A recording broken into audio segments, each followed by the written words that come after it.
tim. Nikech nitie joma wacho mheshimiwa ni koro yie tiyo gi sirkal. Aparo ni an awuon nyaketo lerno maber ahinya ka wan Homabay.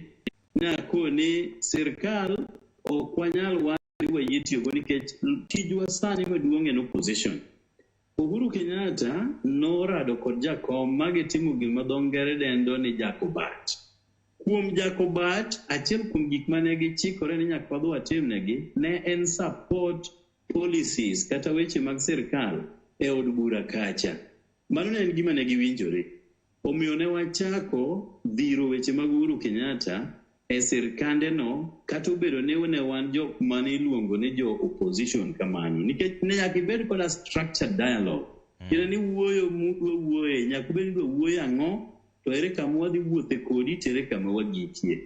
Onge gima wasewacho gi President William Ruto ni okonwa nokelonwa dongruok ne mwareme kode. Kodwaro jakobat kata kaka Senator Orengo luonge masani governor luonge ni brotherhood. Tiende ni watimbe osiep moro mar wat e kinde ka. Mano gibiro timo gi kod jakom. To wan olemo manyodwa lwaronwa ne wan wabed piny ka godher.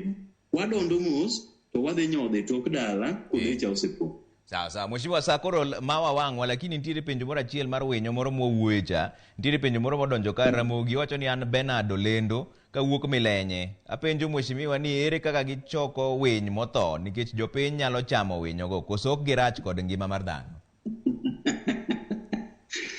Kamano. Winjego kuonde ma gidakie iluongo ni itogo. To mondo ichop e itogono ikalo thidhnia motimore marach. Emomiyo ne yot mondo wanegi kuonde ma gidakie molo nego gi e puothe oko ka.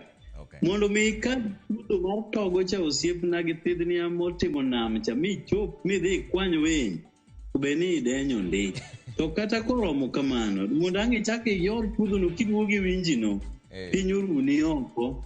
Omiyo wakwayo jopiny nikech ma en winyo motho kokalo kuom sum. Kik icham winyo. Winyo tang'e ni mit ndi.